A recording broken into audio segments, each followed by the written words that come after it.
Hello, America. How are you doing today? Normal Guy 0986 coming at you on July the 13th, 2017. First and foremost, I just want to say thank you so much for joining me today. And today, I am just simply here to discuss, usually it's politics. Today, it's music. I missed it by a few days because I was actually feeling sick, but 3 days ago was the birthday of one of the greatest hard rock and heavy metal singers of all time, Ronnie James Padavana, better known as Ronnie James Dio. Yes, Ronnie James Dio. For those of you that don't know, he is popular for introducing this particular hand gesture, the devil horns, as people know, although that's actually not what it is whatsoever. It's actually an old Italian tradition called the Maloik. It's an old Italian superstition about giving the evil eye and protecting yourself from the evil eye, things of that nature. Nothing to do with the devil whatsoever. So, regardless of what people say, so Dio, he started this. A bit of a background on Dio.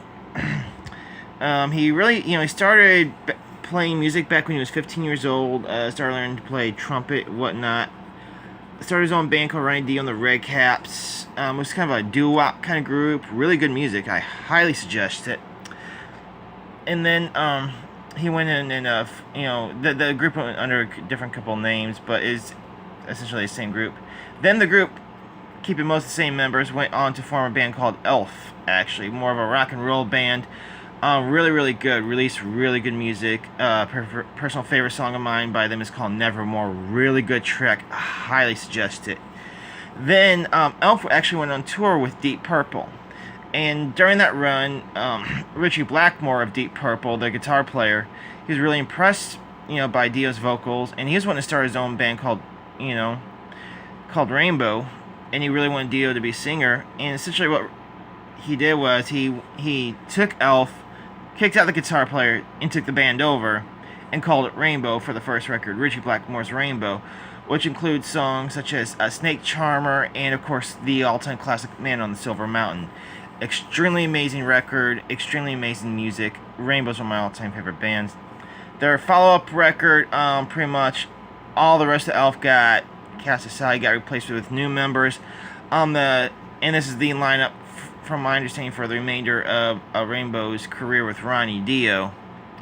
And the lineup included the amazingly talented, rest in peace, Cozy Powell on drums, the amazingly talented Jimmy Bain on bass. May he also rest in peace. By the way, Jimmy was also the bass player for Ronnie's solo band Dio when they first formed.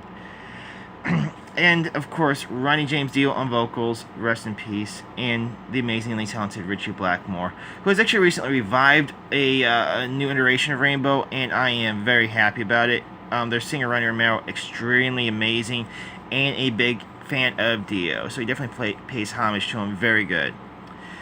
The second album, Rainbow Rising. Oh, man. On this album is my favorite song of all time, Stargazer. The song, it's a story. It's a wonderful story about a slave, actually a group of slaves, overcoming this wizard, building a tower. It's just an epic tale, beautifully well done song. Just amazing. A Light in the Black, another one. Catch the Rainbow, just an amazing record. Beautiful masterpiece. Then along comes the third record, Long Live Rock and Roll. The title track, Long Live Rock and Roll, their version of Greensleeves on there, and of course The Gates of Babylon. One heck of a great album. Ronnie Dio, your voice carries those albums all throughout. They're not a weak link in that band. That's one of the greatest bands of all time, bar none. Then comes the 1980s. And Richie Blackmore, comes later in the 70s. Richie Blackmore is like, hey, let's go ahead and become a pop rock band. And Dio's like, no. So he left Rainbow, basically for that reason. I know there's a lot more to it than that, but that's the gist of it in a nutshell.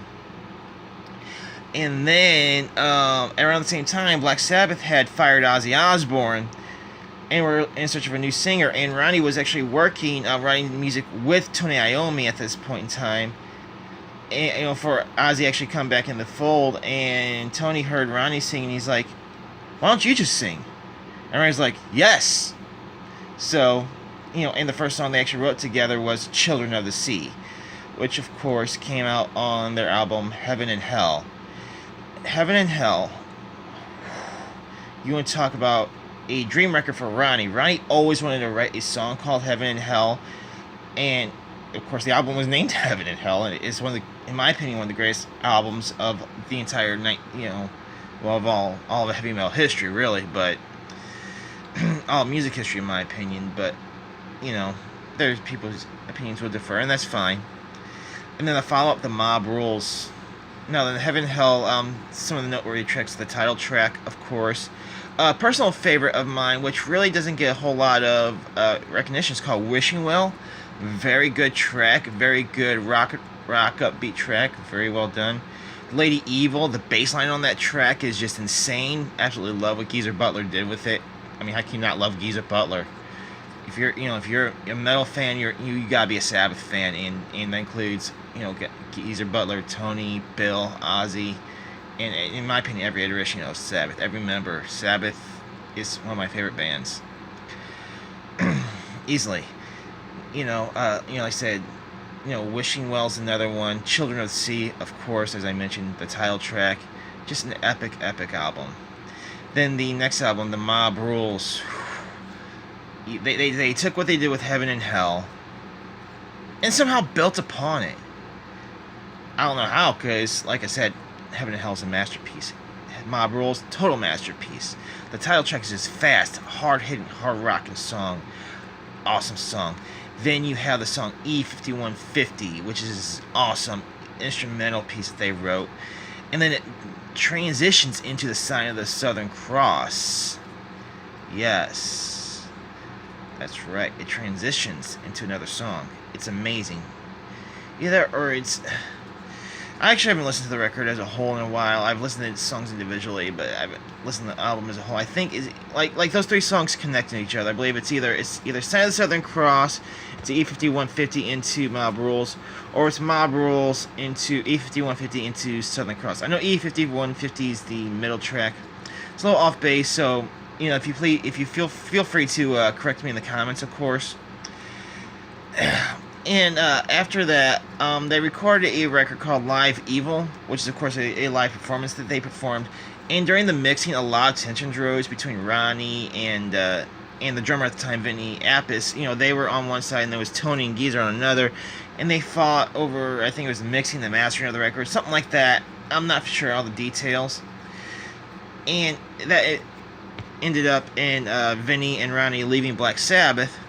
And Ronnie at this point was like, well, I'm just going to do my own thing. Hey, Vinny, you want to be my drummer? And Vinny's like, well, yeah. So, they start off.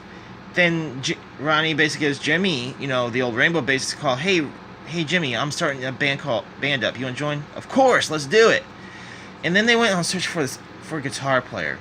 And they found a very talented young Irish guitar player by the name of Vivian Campbell, who, by the way, plays guitar for Def Leppard currently, and also a band that's called the Last in Line, actually, named after the second Dio record, which I believe also includes Vinny Appice on drums. Highly recommend it. Any case, so there you go. So that's how Dio, the solo band, got formed, and then their debut record, Holy Diver. Holy Diver! Okay, don't ask me to sing again. Dio's the vocalist, not me. Just a monster of a debut record. It crushed everything. You've got Rainbow in the Dark, Holy Diver, Invisible, Caught in the Middle. Just an amazing masterpiece of an album. And then, of course, The Last in Line, Dream Evil, just keeps releasing record after record after record with Dio. The final record he released with the band Dio, different lineups, of course, was Killing the Dragon. Beautiful record, badass album work, awesome. Because, after the recording of Killing the Dragon, Ronnie got back with his old Sabbath mates to record some stuff for an album called The Dio Years for Black Sabbath.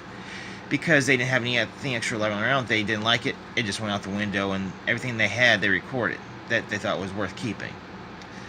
Much respect to Sabbath for that. Then, so it was during this time, they're touring and everything like that.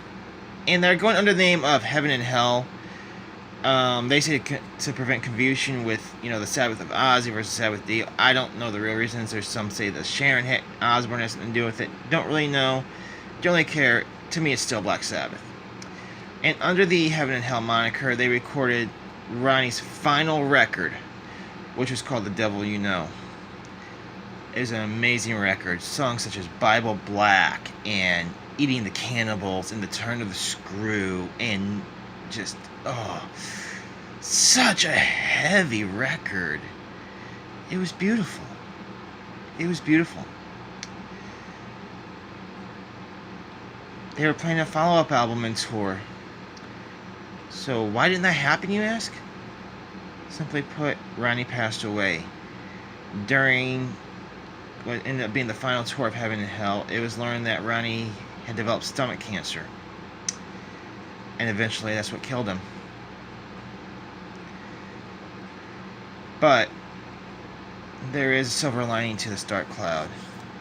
While battling the stomach cancer, Ronnie was able to release one last final song to all of his fans.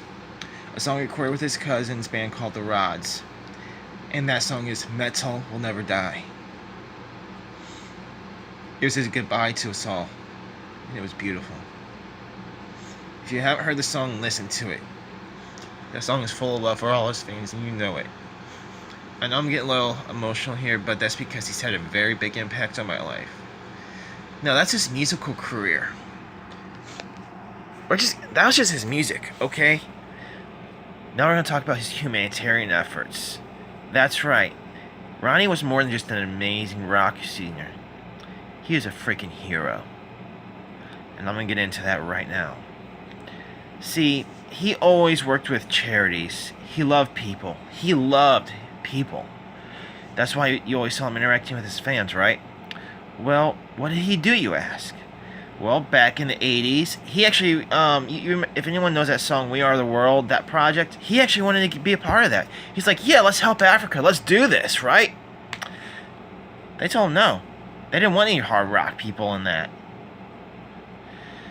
So I was like, oh, really?